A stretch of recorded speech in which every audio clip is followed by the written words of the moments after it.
Hello everyone, study for you में आपका स्वागत है। आज 12th क्लास का हम हिंदी का निबंध देख रहे हैं। हमने 5 निबंध पिछले वीडियो में देख लिया है, जो कि आप जाके देख सकते हैं।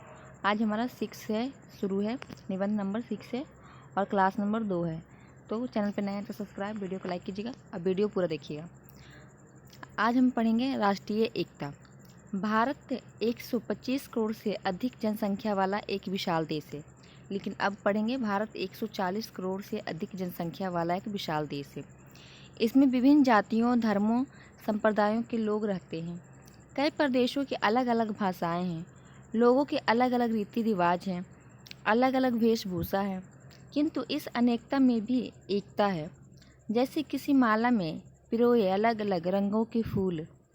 इसी को सरल शब्दों में राष्ट्रीय एकता कहते हैं।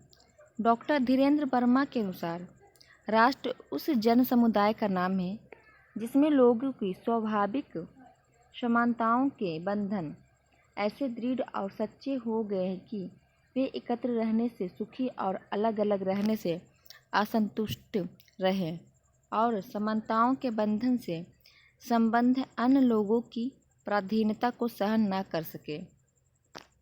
हमारा राष्ट्र एक धर्मनिरपेक्ष राष्ट्र है। यहाँ सभी धर्मावलंबियों को अपने अपने धर्म का पालन व प्रचार करने की खुली छूट है। हमारी राष्ट्रभाषा एक है तथा हमारी राजभाषा भी एक है। देश के सब प्राणियों को समान अधिकार प्राप्त है।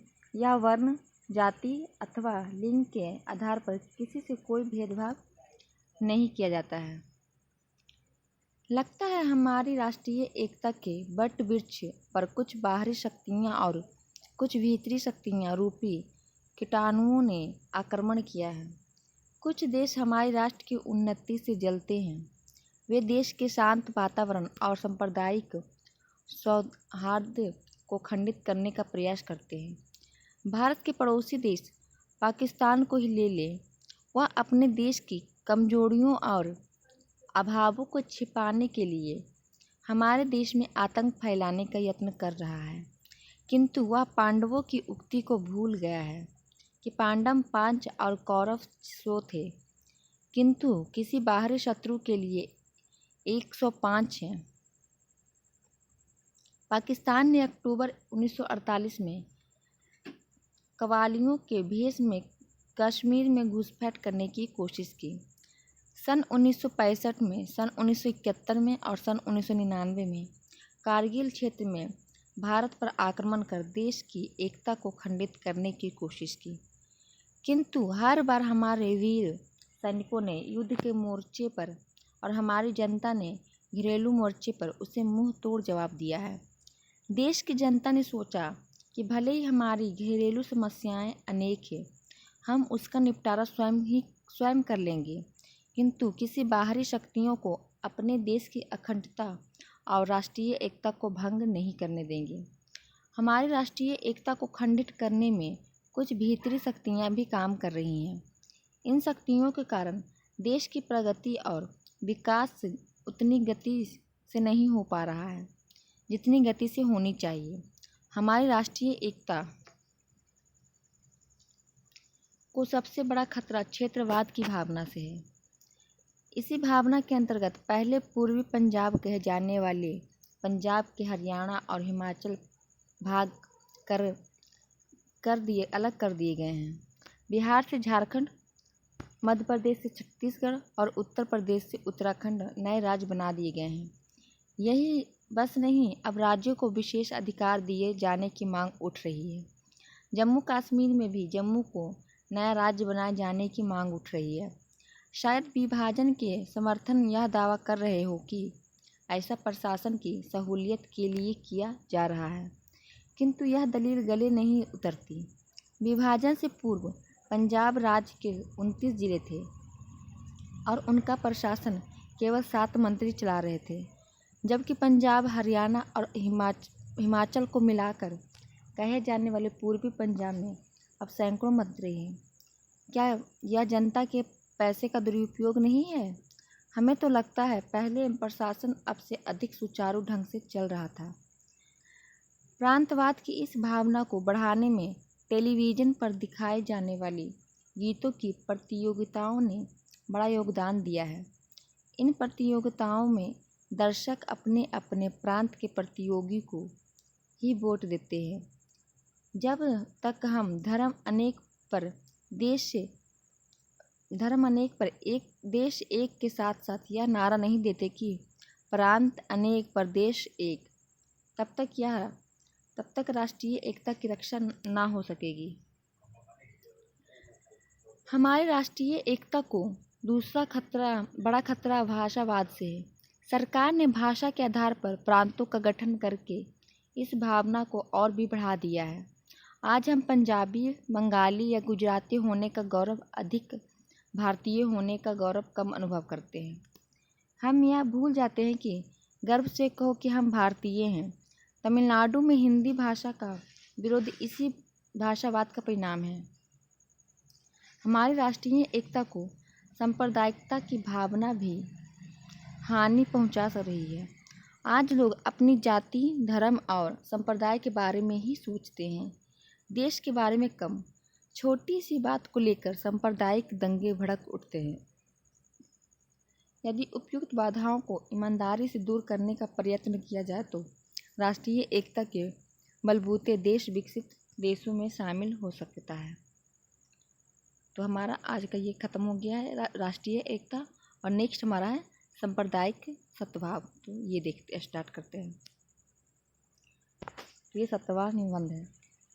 सांप्रदायिक एकता के प्रथम दर्शन हमें सन 1857 के स्वतंत्रता संग्राम के दौरान देखने को मिला। उस समय हिंदू मुसलमानों ने कंधा से कंधा मिलाकर अंग्रेज़ों से टक्कर ली थी। यह दूसरी बात है कि कुछ देशद्रोहियों और अंग्रेज़ों के पिट्ठुओं के कारण यह आंदोलन सफल ना हो सका था। अंग्रेज़ बड़ी चालाक कौम थी। उन्होंने सन 1857 के बाद देश के शासन को कंपनी सरकार से विक्टोरिया सरकार में बदल दिया। साथ ही बांटो और शासन करो, डिवाइड एंड रूल की नीति के अनुसार हिंदू और मुसलमानों को बांटने का भी काम किया।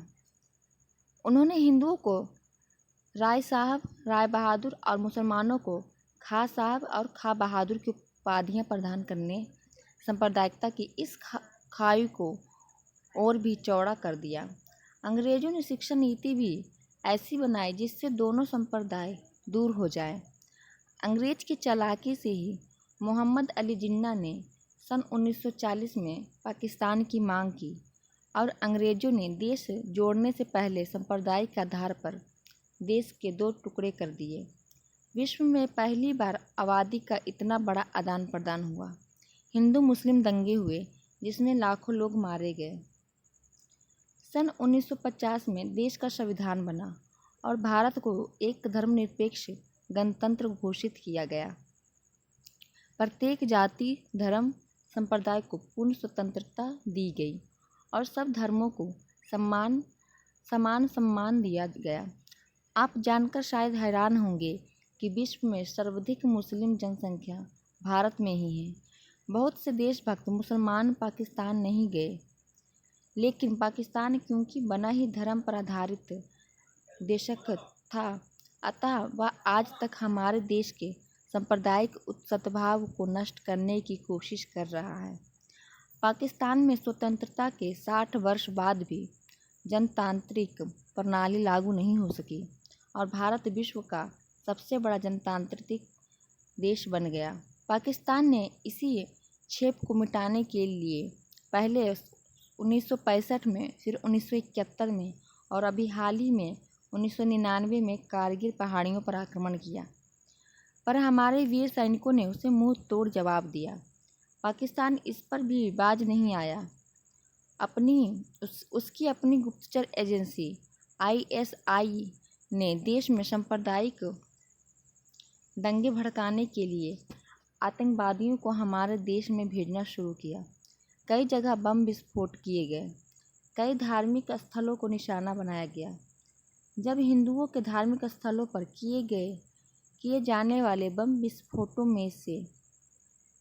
विस्फोटों से भी देश की सांप्रदायिक एकता को भंग न किया जा सका, तो मुस्लिम धार्मिक स्थलों पर हैदराबाद और राजस्थान में बम विस्फोट किए गए, किंतु देश की सूझवान जनता ने शत्रु की सारी कोशिशों के बावजूद सांप्रदायिक सौहार्द को नष्ट नहीं होने दिया।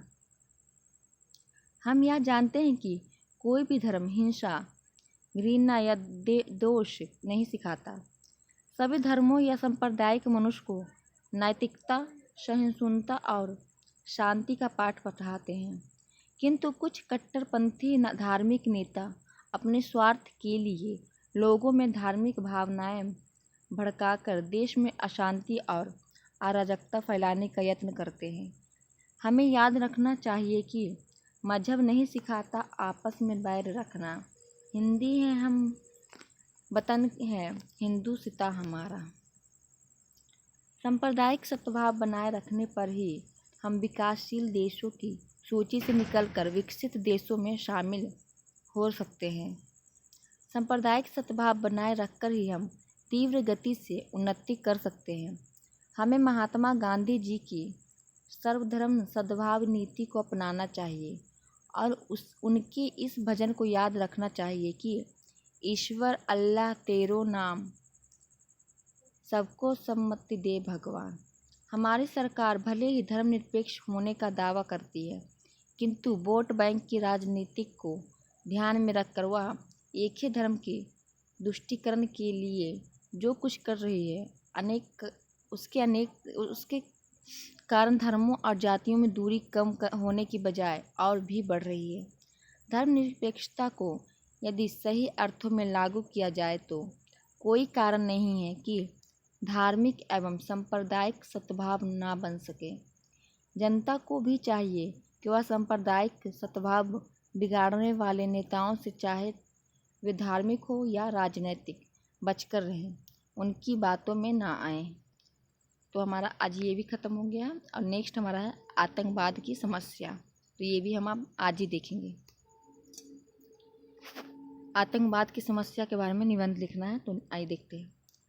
आज यदि हम भारत की विभिन्न समस्याओं पर विचार करें तो हमें लगता है कि हमारा देश अनेक समस्याओं के चक्रव्यूह में घिरा हुआ है। एक ओर भूखमरी, दूसरी ओर बेरोजगारी, कहीं अकाल तो कहीं बाढ़ का प्रकोप है। इन सबसे भयानक समस्या आतंकवाद की समस्या विकट है, जो देश रूपी वृक्ष वट को दीमक के समान चाट कर खोखला कर रही है। कुछ अलगाववादी शक्तियाँ तथा पथभ्रष्ट नवयुवक हिंसात्मक रूप से देश के विभिन्न क्षेत्रों में दंगा फसाद कराकर अपनी स्वार्थ सिद्धि में लगे हुए हैं। आतंकवाद से तात्पर्य देश में आतंक की स्थिति उत्पन्न करना है। इसके लिए देश के विभिन्न क्षेत्रों में निरंतर हिंसात्मक उत्पाद मचाए जाते हैं, जिससे सरकार उसमें उलझकर सामाजिक जीवन के विकास के लिए कोई कार्य न कर सके। कुछ विदेशी शक्तियों भारत की विकास दर को देखकर जलने लगी थी। वे ही भारत के कुछ स्वार्थी लोगों को धन दौलत का लालच देकर उनसे उपद्रव करवाती है, जिससे भारत विकसित ना हो सके। आतंकवादी रेल पटरियों उखाड़ कर, बस यात्रियों को मारकर, बैंकों को लूटकर, सार्वजनिक स्थलों पर बम फेंककर आदि कार्यों द्वारा आतंक फैलाने में सफल होते हैं। भारत में आतंकवाद के विकसित होने के अनेक कारण हैं, जिसमें से प्रमुख गरीबी, बेरोजगारी, भूखमरी तथा धार्मिक उन्माद हैं। इनमें से धार्मिक कट्टरता आतंकवादी गतिविधियों को अनेक प्रोत्साहित कर रही है। लोग धर्म के नाम पर एक दूसरे को गला घोंटने के लिए तैयार हो जाते हैं। धार्मिक उन्माद अपने विरोधी धर्मावलंबी को सहन नहीं कर पाता। परिणाम स्वरूप धर्म के नाम पर अनेक दंगे भड़क उठते हैं। इतना ही नहीं, धर्म के नाम पर अलगाववादी अलग राष्ट्र की मांग भी करने लगते हैं। इससे देश भी खतरे में पड़ जाता है। भारत सरकार को आतंकवादी गतिविधियों को कुचलने के लिए कठोर पग उठाने चाहिए। इसके लिए सर्वप्रथम कानून एवं व्यवस्था को सुदृढ़ बनाना चाहिए। जहाँ जहाँ अंतर्राष्ट्रीय सीमा हमारे देश की सीमा को छू रही है, उस समस्त क्षेत्र की पूरी नाकाबंदी की जानी चाहिए, जिससे आतंकवादियों की सीमा पार से हथियार, गोला बारूद तथा प्रशिक्षण न प्राप्त हो सके। पथभ्रष्ट युवक युवतियों को समुचित प्रशिक्षण देकर उनके लिए रोजगार के पर्याप्त अवसर जुटाए जाने चाहिए। यदि युवा वर्ग को व्यस्त रखने तथा उनकी योग्यता के अनुरूप कार्य दे दिया जाए तो वे पथभ्रष्ट नहीं होंगे। इससे आतंकवादियों को अपना षड्यंत्र पूरा करने के लिए जनशक्ति नहीं मिलेगी तथा वे स्वयं ही समाप्त हो जाएगी। जनता को भी सरकार से सहयोग करना चाहिए। कहीं भी किसी संदिग्ध व्यक्ति अथवा वस्तु को देखते ही उसकी सूचना निकट के पुलिस थाने में देनी चाहिए। बस अथवा रेलगाड़ी में बैठते समय आसपास अवश्य देख लेना चाहिए कि कहीं कोई लावारिस वस्तु तो नहीं। अपरिचित व्यक्ति को कुछ उपहार आदि नहीं लेना चाहिए तथा सार्वजनिक स्थल पर भी संदेहास्पद आचरण वाले व्यक्तियों से बचकर रहना चाहिए। इस प्रकार जागरूक रहने से भी हम आतंकवादियों को आतंक फैलाने से रोक सकते हैं। कोई भी धर्म किसी को भी निर्मम हत्या की आज्ञा नहीं देता है। प्रत्येक धर्म मानव ही नहीं अपितु प्राणी मात्र से प्रेम करना सिखाता है। अतः धार्मिक संकीर्णता से ग्रस्त व्यक्तियों को सामाजिक बहिष्कार किया जाना चाहिए तथा धार्मिक स्थानों की पवित्रता को अपने स्वार्थ के लिए नष्ट करने वाले लोगों के विरुद्ध सभी धर्मावलंबियों को एक साथ मिलकर प्रयास करने चाहिए। इससे धर्म की आड़ लेकर आतंकवाद को प्रोत्साहित करने वाले लोगों पर अंकुश लगा सकेगा। सरकार को भी धार्मिक स्थलों के राजनैतिक उपयोगों पर प्रतिबंध लगाना चाहिए। यदि आतंकवाद की समस्या को गंभीरता से समाधान न किया गया तो देश का अस्तित्व खतरे में पड़ जाएगा। सभी परस्पर लड़कर समाप्त हो जाएंगे। जिस आज़ादी को हमारे पूर्वजों ने अपने प्राणों का बलिदान देकर प्राप्त किया था, उसे हम आपसी वैर भाव से समाप्त कर अपने ही पैरों पर कुल्हाड़ी मार लेंगे। देश पुनः परतंत्रता के बंधनों से जकड़ा जाएगा। आतंकवादी हिंसा के बल से हमारा मनोबल तोड़ रहे हैं। हमें संगठित होकर उनकी ईंट का जवाब पत्थर से देना चाहिए, जिससे उनका मनोबल समाप्त हो जाए तथा वे जान सके कि उन्होंने एक गलत मार्ग अपनाया है। वे आत्मग्लानि के वशीभूत होकर जब अपने किए पर पश्चाताप करेंगे, तभी उन्हें देश की मुख्य धारा में सम्मिलित किया जा सकता है। अतः आतंकवाद की समस्या का समाधान जनता एवं सरकार दोनों के मिले जुले प्रयासों से ही संभव हो सकता है। तो हमने आतंकवाद भी देख लिया। अब हम देखते हैं बढ़ती बेरोजगारी की समस्या और समाधान। तो हमारा निबंध नंबर हो गया है 9 और हम देखेंगे बढ़ती बेरोजगारी की समस्या और समाधान। बेरोजगारी की समस्या आज भारत की सबसे बड़ी समस्या बनी हुई है। इतिहास साक्षी है कि बेरोजगारी की समस्या अंग्रेजी शासन की देन है। जब अंग्रेज ने भारतीय गांवों की स्वतंत्र इकाई को समाप्त करने के साथ साथ गांव के अपने लघु एवं कठोर उद्योग भी नष्ट कर दिए, वे भारत से कच्चा माल ले जाकर इंग्लैंड में अपने कारखानों में माल बनाकर महंगे दामों पर वहां बेचने लगे।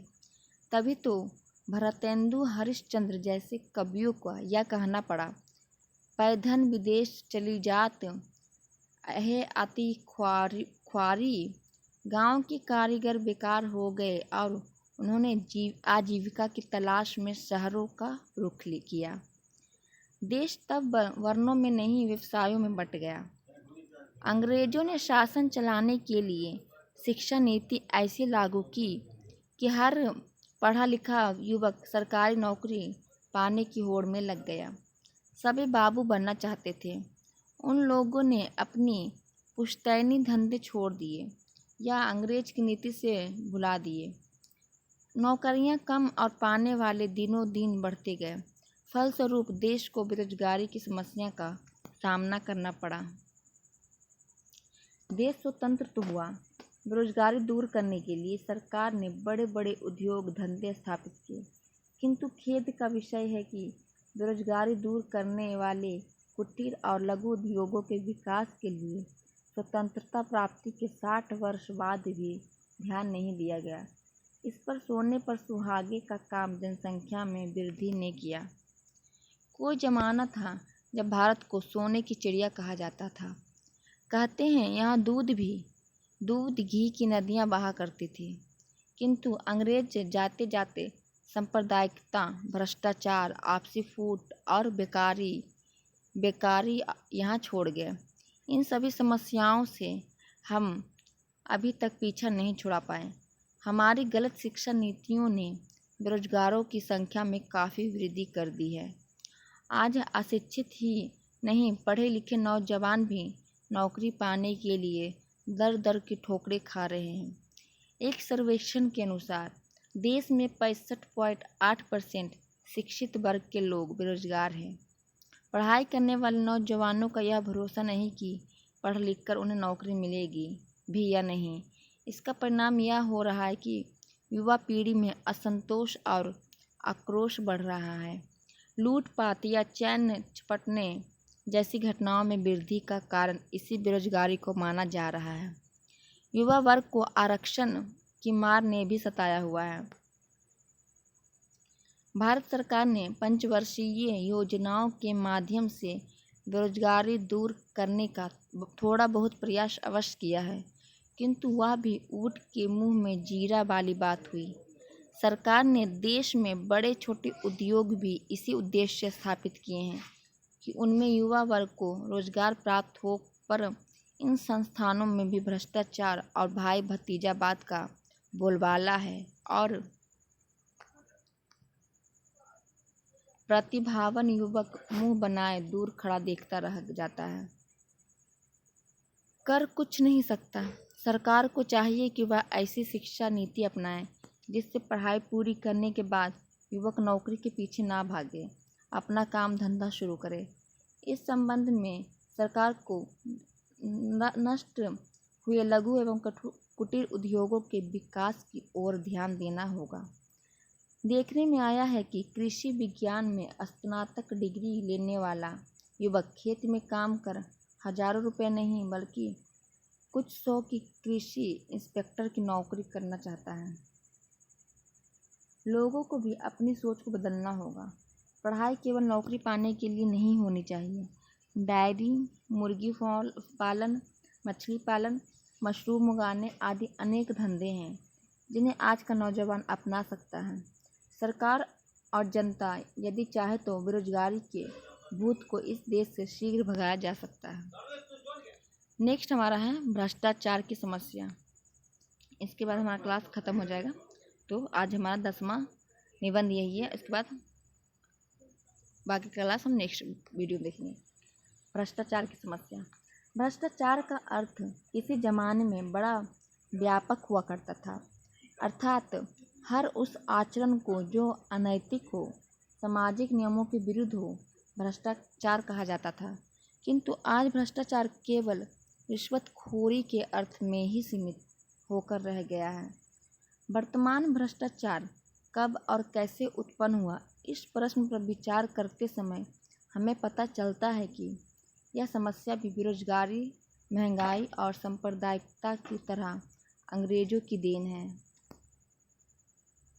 अंग्रेज अफसर स्वयं तो रिश्वत न लेते थे, पर अपने अधीनस्थ कर्मचारियों को चाय पानी के नाम पर रिश्वत दिलाते थे। स्वतंत्रता प्राप्ति के बाद यही चाय पानी की आदत छोटे बड़े अफसरों को पड़ गई। अंतर केवल इतना था कि चपरासी या क्लर्क तो चाय पानी के लिए 2-4 रुपये प्राप्त करते थे। अफसर लोग सैकड़ों में पाने की इच्छा करने लगे और 20वीं शताब्दी के अंत तक पहुँचते पहुँचते यह चाय पानी का पैसा हजारों लाखों तक जा पहुँचा। सरकारी अफसरों और कर्मचारियों के साथ साथ चाय पानी का यह चस्का MLA MP और मंत्रियों तक को लग गया। संसद में प्रश्न पूछे जाने को लेकर कितने सांसद रिश्वत लेते पकड़े गए, यह हर कोई जानता है। भ्रष्टाचार के पैर इस कदर पसर चुके हैं कि आज आदमी को अपना काम करवाने के लिए, चाहे वह कितना ही छोटा क्यों ना हो, चाहे पानी के पैसे देने पड़ते हैं। पकड़ में आती है तो केवल छोटी मछलियाँ, बड़ी मछलियाँ पकड़ी भी नहीं जाती। पकड़ी भी जाती है तो कोई उसका कुछ नहीं बिगाड़ सकता। सभी जानते हैं कि 20वीं शताब्दी में कितने घोटाले पकड़े गए, जिनमें करोड़ों का लेन देन हुआ है, किंतु सभी घोटालों दफ्तरी फाइलों में ही दबकर रह गए हैं। कोई छोटा सरकारी कर्मचारी रिश्वत लेता पकड़ा जाता है तो उसे अपनी नौकरी से हाथ धोना पड़ता है, किंतु क्या कोई बताएगा कि कितने मंत्री या राजनीतिक हैं जो करोड़ों के घोटाले में लिप्त हैं और उन्हें कोई दंड दिया गया हो? भ्रष्टाचार की इस बीमारी को बढ़ाने के लिए हमारा व्यापारी वर्ग भी जिम्मेदार है। अपने आयकर या दूसरे करों के केसों को निपटाने के लिए अपना काम तुरंत करवाने के चक्कर में वे सरकारी कर्मचारियों को रिश्वत देते हैं। इस भ्रष्टाचार के रोग से हमारा शिक्षा विभाग बचा हुआ था, किंतु सुनने में आया है कि इस रोग ने भी शिक्षा विभाग में पैर पसारने शुरू कर दिए हैं। आज ये अध्यापक भी विद्यार्थियों को नकल करवाने के लिए, उसे अच्छे अंक देने के लिए या फिर किसी प्रकाशन विशेष की पुस्तकें लगवाने के लिए पैसे लेने लगे हैं। शिक्षकों की भांति ही डॉक्टरी पेशा भी जनसेवा का पेशा था, किंतु जो डॉक्टर लाखों की रिश्वत देकर डॉक्टर बना, वह क्यों ना एक ही साल में रिश्वत में दिए पैसों की वसूली ना कर लेगा। इस तरह धीरे धीरे यह रोग प्रत्येक विभाग में फैलने लगा है। आज हम ऐसी स्थिति में पहुंच गए हैं कि इस समस्या का कोई समाधान नज़र नहीं आ रहा है। फिर भी हिम्मत करें, इंसान तो क्या नहीं हो सकता। फिर भी हिम्मत करे तो इंसान तो क्या हो नहीं सकता के अनुरूप जनता यदि चाहे तो देश से भ्रष्टाचार को मिटाया नहीं जा सकेगा, या कम से कम तो किया ही जा सकता है। पहला कदम जनता को यह उठाना चाहिए कि भ्रष्ट राजनीतिज्ञों को चुनाव के समय मुंह न लगाएं। भ्रष्ट अफसरों और कर्मचारियों की पोल खोलते हुए उन्हें किसी भी हालत में रिश्वत ना दें, चाहे वो उसकी फाइलें पर कितनी देर तक बैठे रहें। कुछ पाने के लिए हमें कुछ खोना तो पड़ेगा ही। सरकार को चाहिए कि वह ऐसे कानून बनाए जिससे भ्रष्ट लोगों को कड़ी से कड़ी सज़ा दी जा सके। हमारी न्याय व्यवस्था को चाहिए कि भ्रष्ट लोगों के मामले में जल्द से जल्द निपटाएं। यदि हमारा चुनाव आयोग कोई ऐसा कानून बना दे कि भ्रष्ट और दागी व्यक्ति मंत्री पद या कोई अन्य महत्वपूर्ण पद ना ग्रहण कर सकें, इन सभी सुधारकों के लिए हमारी युवा पीढ़ी को ही पहल करनी पड़ेगी। तब यह आशा की जा सकती है कि भ्रष्टाचार के भूत से हम छुटकारा पा सकेंगे। तो आपको वीडियो कैसा लगा कमेंट करके बताइएगा। Thank you so much guys video देखने के लिए, और चैनल को सब्सक्राइब, वीडियो को लाइक कीजिएगा। Thank you so much guys.